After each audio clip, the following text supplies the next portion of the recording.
El mundo que Dios borró. Antes del primer arco iris. Antes de que existieran las naciones. Antes incluso de que la palabra pecado tuviera sentido para el hombre. Hubo un mundo. Un mundo completamente distinto al que tú y yo conocemos. Imagina una tierra cubierta de bosques gigantescos, con animales que hoy parecerían salidos de una película de ciencia ficción. Imagina hombres que vivían más de 900 años, capaces de aprender y construir cosas que hoy ni siquiera comprendemos. Y aún más extraño, imagina que ángeles descendieron del cielo, y se unieron con mujeres humanas. Sí, lo que estás escuchando es real. Lo dice la Biblia. Este mundo existió antes del famoso diluvio universal, y la mayoría de las personas lo han olvidado. Pero hoy, vamos a sumergirnos en esa historia olvidada.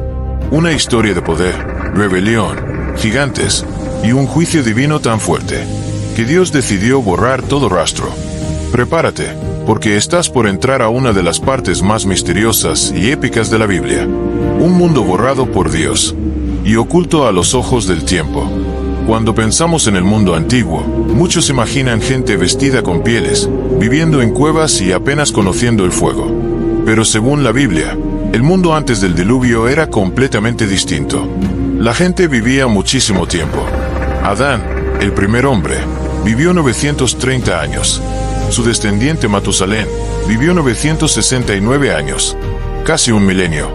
Imagina lo que puedes aprender en casi 1000 años de vida. Los humanos tenían tiempo de sobra para crear, para construir, para avanzar en conocimientos.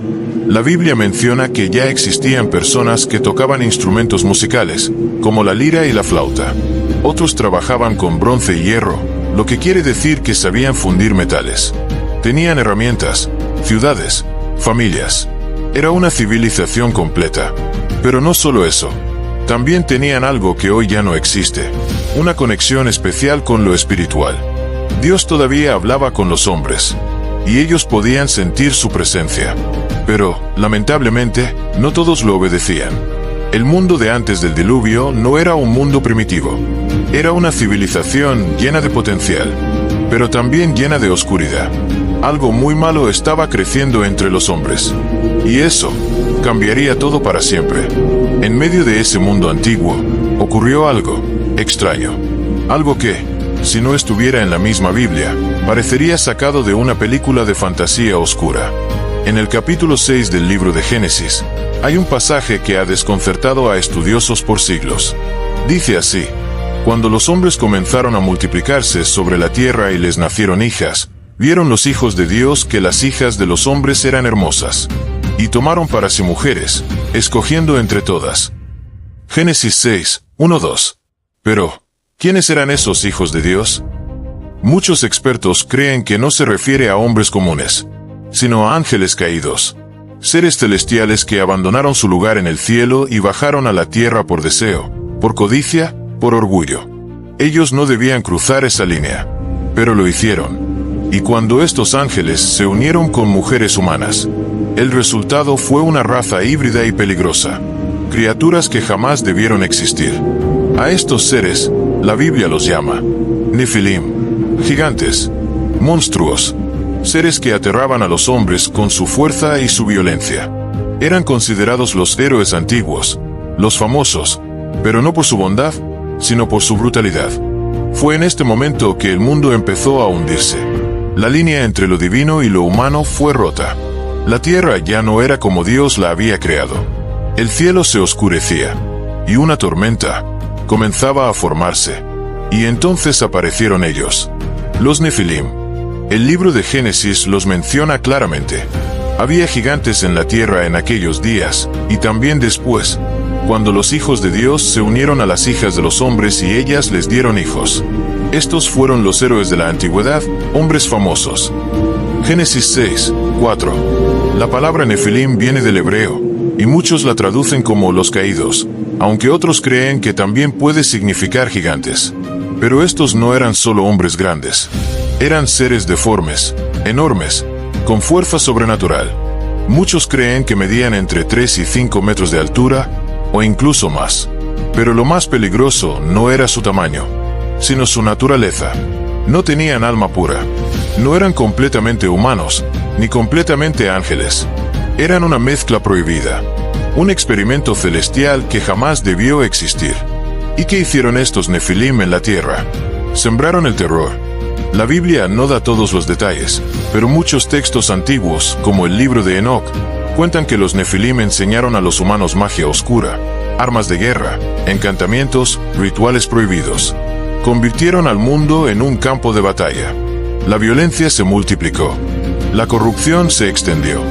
Y los hombres comenzaron a alejarse por completo de Dios. Ya no se trataba solo de maldad humana.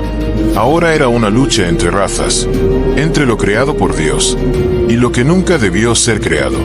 El mundo que Dios amaba ya no se parecía en nada al paraíso que había formado en el Edén. Y Dios comenzó a preparar algo grande, algo final. La tierra, ese lugar que Dios había creado con tanto cuidado, ya no era lo que Él soñó. Lo que debía ser un mundo de vida, paz y comunión con su Creador, se había convertido en un lugar de sangre, gritos, ambición y horror. Los Nefilim gobernaban. Los hombres adoraban a ídolos. La magia, el egoísmo y la violencia eran el pan de cada día. Y entonces, algo que muy pocas veces se menciona ocurrió. Dios se entristeció. Sí, el Dios del universo, el Todopoderoso, sintió dolor en su corazón. Mira lo que dice Génesis 6, 5-6. Y vio Jehová que la maldad de los hombres era mucha en la tierra, y que todo designio de los pensamientos del corazón de ellos era de continuo solamente el mal. Y se arrepintió Jehová de haber hecho al hombre en la tierra, y le dolió en su corazón.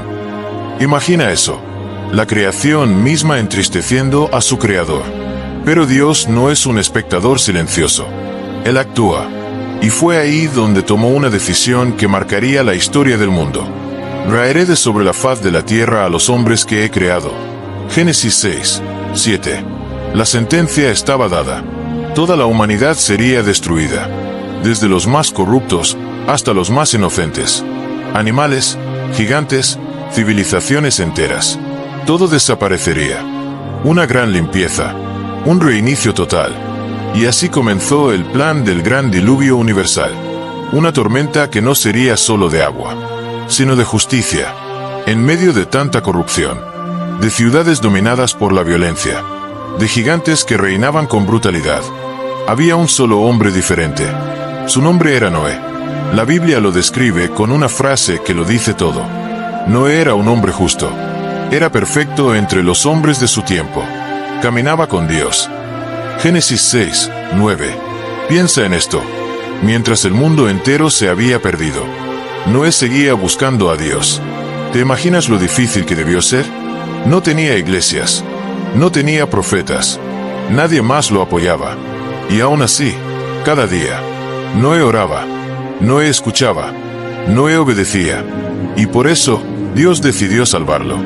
Pero no solo a él. También a su esposa, sus 3 hijos y sus esposas. 8 personas en total. La última chispa de esperanza para la humanidad. Dios habló con Noé. Sí, le habló directamente. Le dijo algo que probablemente lo dejó en shock. Voy a destruir toda vida bajo el cielo. Pero contigo haré un pacto. Construye un arca. Génesis 6, 13-14, parafraseado. Una barca gigante. Un refugio flotante. Porque una tormenta sin precedentes estaba por llegar. ¿Y sabes qué hizo Noé? No dudó, no se rió, no se escondió, obedeció. Así comenzaría la misión más grande de su vida. Una construcción que cambiaría el destino del mundo. Dios le había dado a Noé un plano divino, un diseño detallado para construir un arca enorme, de casi 140 metros de largo, más de 20 de ancho y 13 de alto. Como un barco moderno, pero en plena antigüedad. ¿Y sabes dónde tenía que construirlo? En tierra firme. Ni una sola gota de agua a la vista. Ni mares, ni ríos cercanos. Mientras el sol brillaba, y la tierra seguía seca. Noé cortaba madera. Martillaba clavos. Levantaba paredes gigantes. Construía algo que nadie entendía. Y entonces, comenzaron las burlas. Un barco gigante en el desierto. Este tipo está loco. Dice que el cielo va a romperse y va a caer agua sin parar. Noé perdió la cabeza. Nadie creía en él. Los hombres se reían. Las mujeres lo miraban con desprecio. Los niños corrían imitando sus martillazos como si fuera un payaso. Pero Noé no se detuvo. Día tras día. Trabajaba. Año tras año. Seguía. A pesar de las críticas, del aislamiento, del cansancio. Porque él sabía algo que ellos no sabían. La lluvia estaba por llegar. Mientras el mundo seguía su vida. Mientras los Nefilim seguían gobernando. Mientras los hombres jugaban con el pecado como si fuera un juego. Noé levantaba la salvación. Un refugio que pronto se convertiría en la única esperanza sobre la tierra. Después de años de trabajo incansable. El arca estaba lista. Gigantesca. Resistente. Vacía. Por ahora. Pero entonces, empezó a pasar lo imposible. Sin que nadie los guiara. Los animales comenzaron a llegar. Desde lo más profundo de los bosques. Desde las montañas, las selvas, los desiertos. Vinieron en silencio, como si escucharan una voz que los llamaba. Leones y leonas. Elefantes enormes, caminando en pares. Serpientes deslizándose entre las rocas. Aves de todos los colores volando en círculos sobre el arca. Osos, lobos, cebras, jirafas, cocodrilos. Todos, de dos en dos, entraban en el arca sin pelearse, sin atacarse. Como si entendieran que algo mucho más grande que ellos estaba a punto de suceder. La gente empezó a callar. Las risas se detuvieron. Los que se burlaban, ahora observaban con los ojos muy abiertos. ¿Qué está pasando? ¿Cómo es posible? ¿Y si Noé tenía razón? Pero ya era tarde, porque el plan ya estaba en marcha. La creación estaba obedeciendo a su creador. Y mientras los animales tomaban su lugar dentro del arca, el cielo empezaba a oscurecerse. Las nubes se formaban, y un viento diferente empezaba a soplar. El ambiente ya no era el mismo.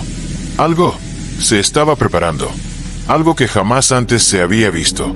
El juicio de Dios estaba a punto de caer. Silencio. Noé estaba dentro del arca. Su familia lo acompañaba. Los animales estaban acomodados en sus lugares. El gran portón de madera se cerró. Pero lo más impresionante es esto.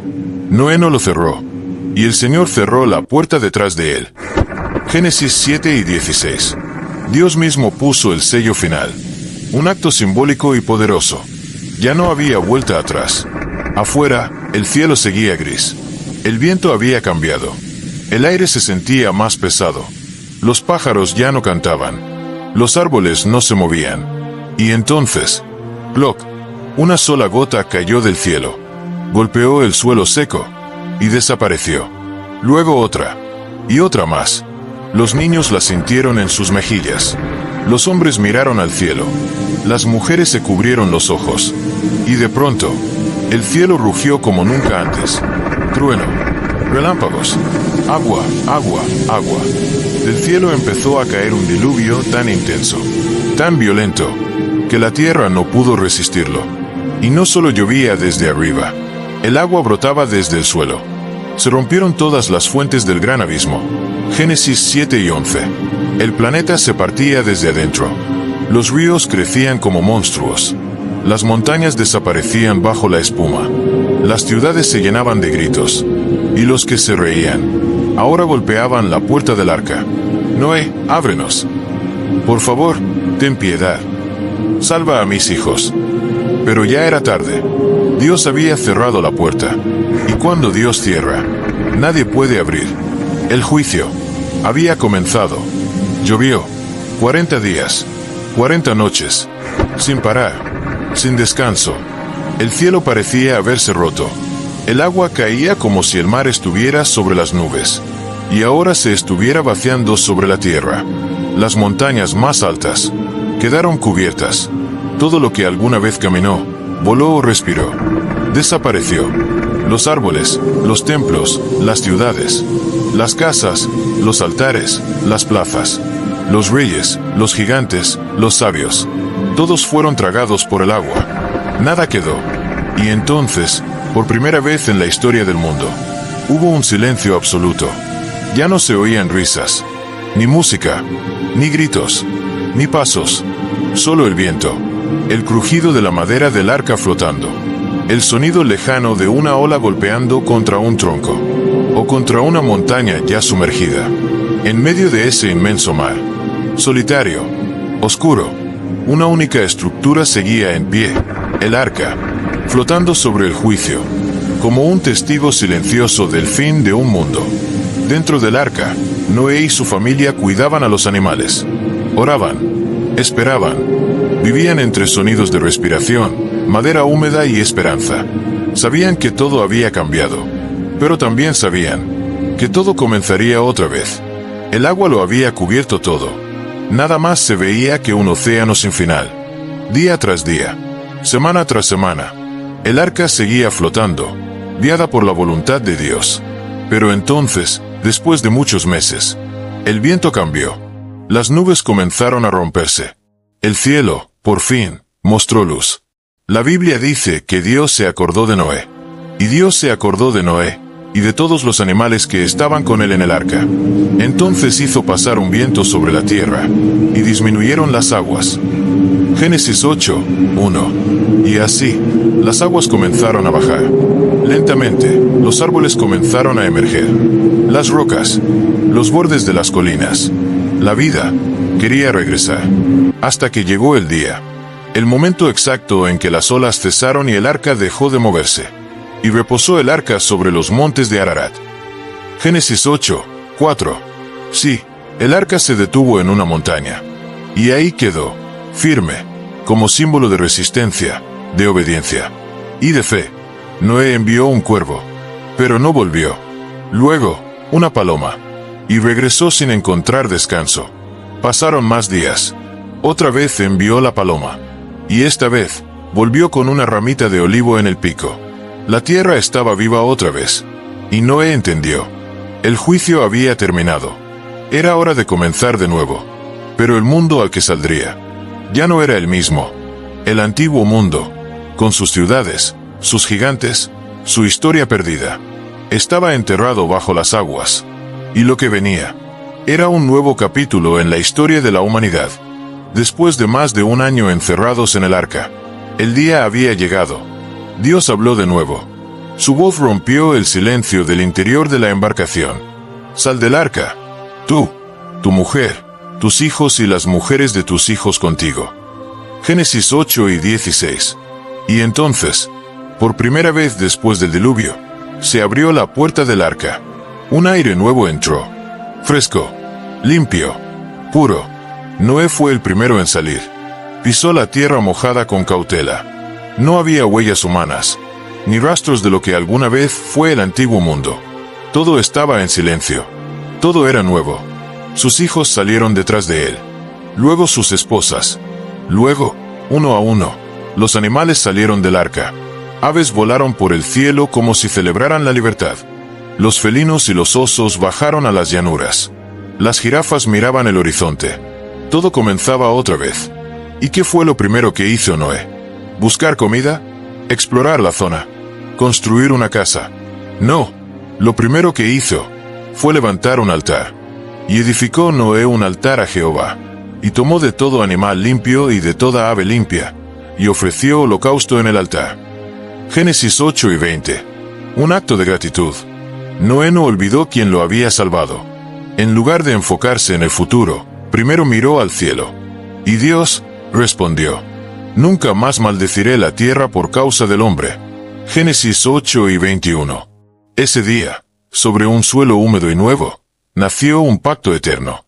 Uno que marcaría para siempre la historia de la humanidad. El cielo todavía estaba húmedo. El suelo aún respiraba la memoria del diluvio. Pero ahora, había paz.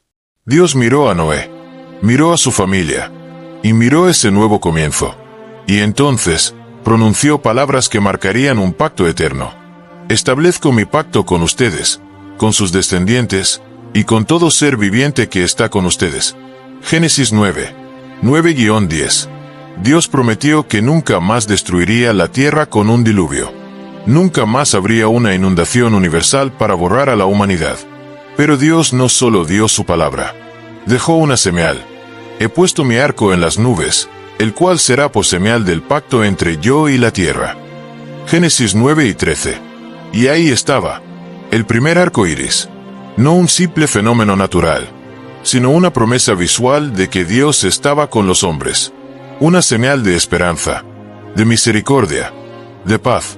Noé y su familia miraron hacia el cielo, y por primera vez vieron ese arco de colores atravesando las nubes, como un puente entre el cielo y la tierra. Una firma celestial. Desde entonces, cada vez que vemos un arco iris, estamos viendo el recuerdo de ese pacto. La garantía de que, a pesar de los errores del pasado, Dios sigue creyendo en la humanidad. El juicio había terminado, y ahora comenzaba una nueva historia. El agua bajó, la vida siguió, la historia continuó, pero algo quedó atrás. Algo se perdió para siempre bajo las olas. ¿Qué pasó con las ciudades antiguas? ¿Con los gigantes? ¿Con el conocimiento que tenían los hombres antes del diluvio? La Biblia no lo cuenta todo, solo nos da pistas. Y eso ha hecho que miles de investigadores, creyentes y curiosos se hagan la misma pregunta. ¿Dónde están los restos del mundo antes del diluvio? Globo terráqueo que muestra Europa y África, algunos dicen que están enterrados bajo capas y capas de tierra y roca. Estatua moyai de piedra, otros creen que ruinas submarinas, como las encontradas cerca de Japón o en ciertas partes del Mediterráneo, podrían ser evidencia de aquellas civilizaciones perdidas. Pergamino, hay teorías que aseguran que tecnología avanzada existió antes del diluvio. Instrumentos musicales, forja de metales, incluso escritura. Pero lo más inquietante es esto.